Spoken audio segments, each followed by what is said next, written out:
This is Tria from Atlanta, and I'm tuned in to the Red Light Basement with DJ J Thrill. DJ J Thrill. You're catching the thrill through your speaker box. You're banging the hits with Mr. Make It Happen himself, DJ J Thrill.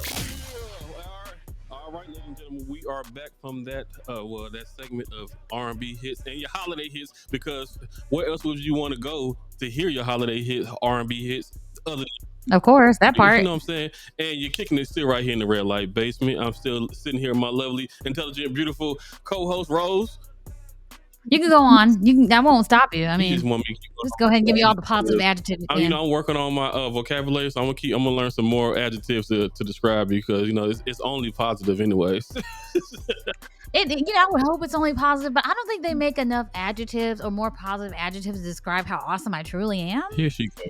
But it's okay. Gas yourself up, because we are, if nobody else gonna do it, you got to be able to gas yourself up. You know what I'm saying?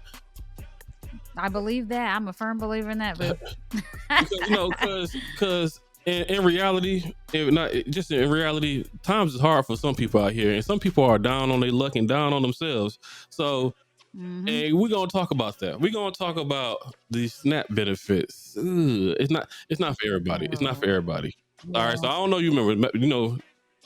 We just came off of a 43 day government shutdown, and along with it, was it like the longest in history or something?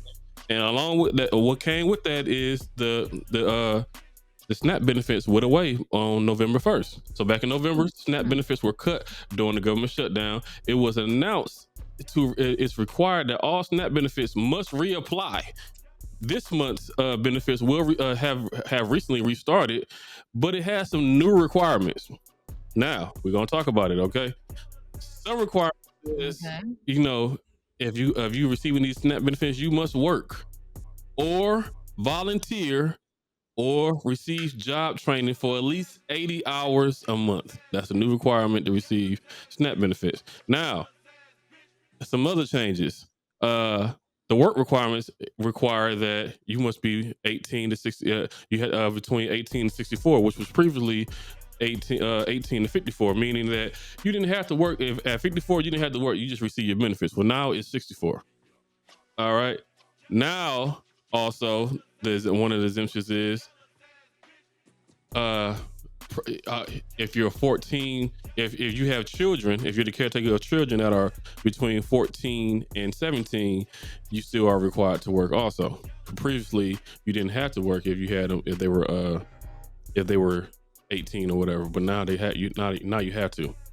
Now, I want to ask your thoughts on a few things, because people are mad at me. I will tell you the truth. You might get mad at me. Dum, dum, dum. I'm not necessarily opposed to if you are on benefits or have to receive benefits that you must work, that you have to work. Now, let me explain this, okay? Some people hate me.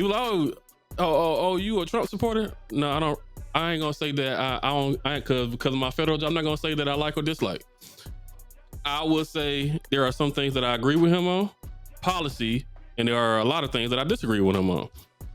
Now, because I will admit, I think there is a difference between Republican and conservative. I am more conservative in my mindset as far as my political mindset, but I'm not necessarily a Republican, because I think I'll leave my thoughts on that one. Okay. I have conservative mindset, so when I say I'm not necessarily opposed to that. If you receive benefits, that you have to work, but these are my stipulations.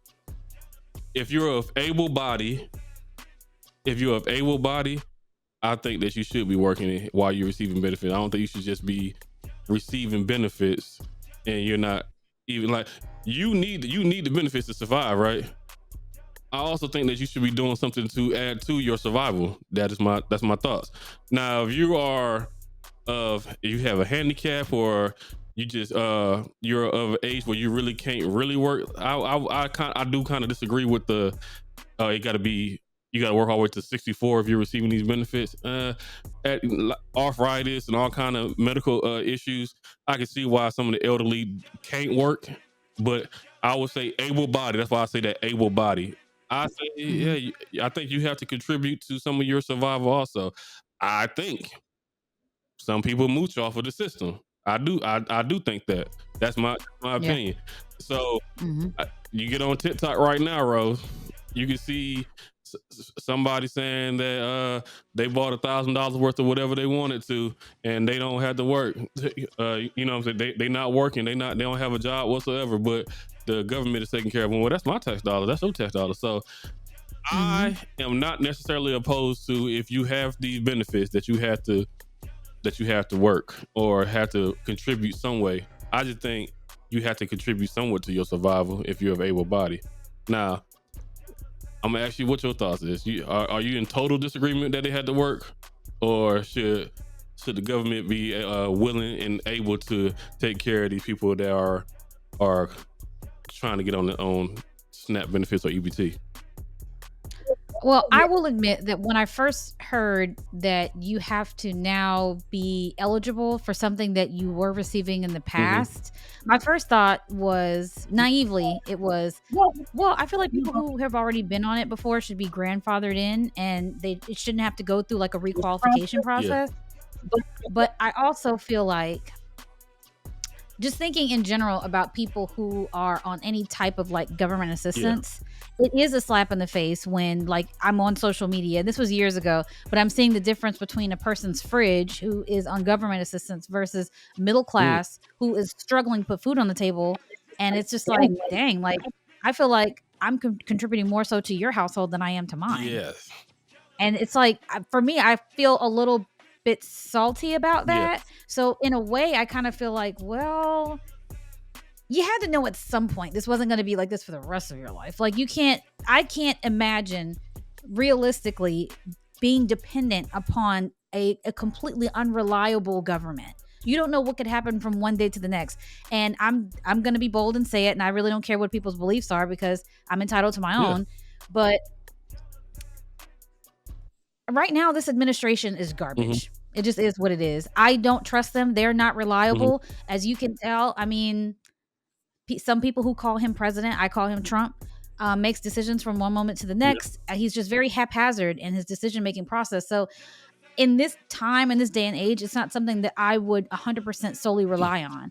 Like, if I was a person who was on that, I would be like, okay, well, I think it's time now more than anything that this kind of puts a little bit of fire under your butt to get up and do Yeah. something, not just rely on our tax dollars to be able to fund your, whether you live outside of your means or not, it doesn't even matter. It's really more so about doing the right thing and taking care of yourself, taking care of your family.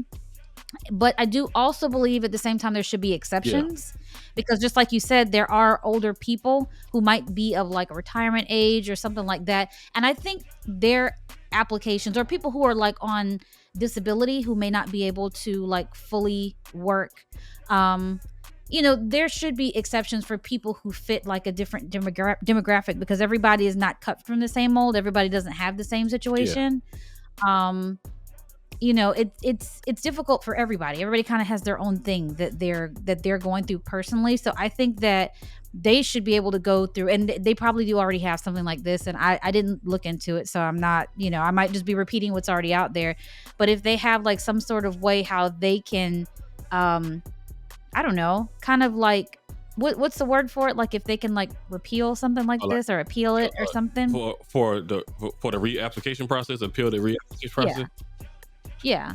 So like let's say for example, it could have been someone who has had SNAP benefits previously and they have to requalify, that they would go through a special process or special consideration would be taken for them and they would be considered an exception based on their circumstance. Let me ask you this real quick. I don't mean to Mhm. interrupt. I'm gonna tell you this. I'm not opposed to the for them having to reapply because there were a lot of people that was mooching off of it. So how do you Absolutely. separate it? So how do you I guess I'm trying to figure out.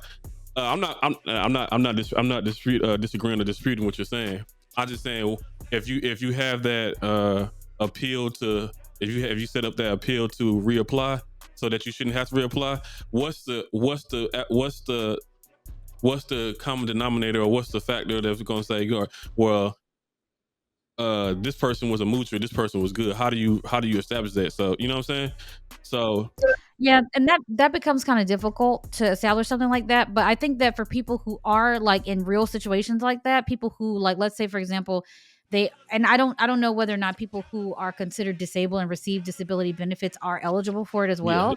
But if they are, then they can provide documentation that states from anything from like their doctor, they can prove that they are still on disability, and they can that makes prove that, like I said, they're still going through the reapplication process, but they would be a special yeah. exception, and they could be considered for, being eligible based on their circumstance. But those people who can't explain whatever their hardship Mhm. is, I think they're, in my opinion, I think those would be more so of the telltale. So let me throw this at you, because this is one I typically see. Mhm. The one I typically see, and it's gonna sound harsh. I don't when you get online. When I say typically abusing the system, I should say. Right. I don't typically see the veteran that's disabled or somebody that has autism or some kind of ailment that prohibits them from working or whatever. I usually see it's usually a single mother of 1 or 2 or 7 or 10 kids. I'm just throwing out there that doesn't work at all. Now, what is your honest opinion? Do you think they should still be required to work to receive the benefits, that 80 hours, at least 80 hours a month? Because me and you do 80 hours in 2 weeks most of the time. Mhm. So their requirement is 80 hours a month. Do you think they should those? So there would be like part time. I would assume so. Because I get over 80 hours. I get over 40 hours a week. Just being honest. So Well, listen, we can't all be workaholics like you, okay, Jay? I know what I'm saying. Okay, I'm just saying. I would just say if you're full time, most of the time if you're full time, you're getting 40 hours a week. A minimum, yeah. You know what I'm saying? Mhm. So that's 2 weeks. That's 2 weeks worth of work for me right there. For a full time worker. Mhm. So Yeah. they're only required 80 hours a month for the full 30 days, not 14 days. So Mhm. the single mother who has 2 or 3 kids, maybe 5 kids, who says she can't work because she got to take care of her kids and she can only survive off of government assistance, should she be forced to work those 80 hours a month? What do you think? That's such a loaded question, and I'm not trying to get out of answering it. It's just that it's so different for everybody because number one, I think you'd have to also keep in mind that there has to be consideration too for childcare. And now, of course, that's not the government's responsibility. That's her responsibility as a parent. But then the question comes in, is it a one person? Is it a one person household or is it a 2-person household? I assume in this instance, since you only talked about her, that it would just be her as a single mom. Yeah, we'll say that.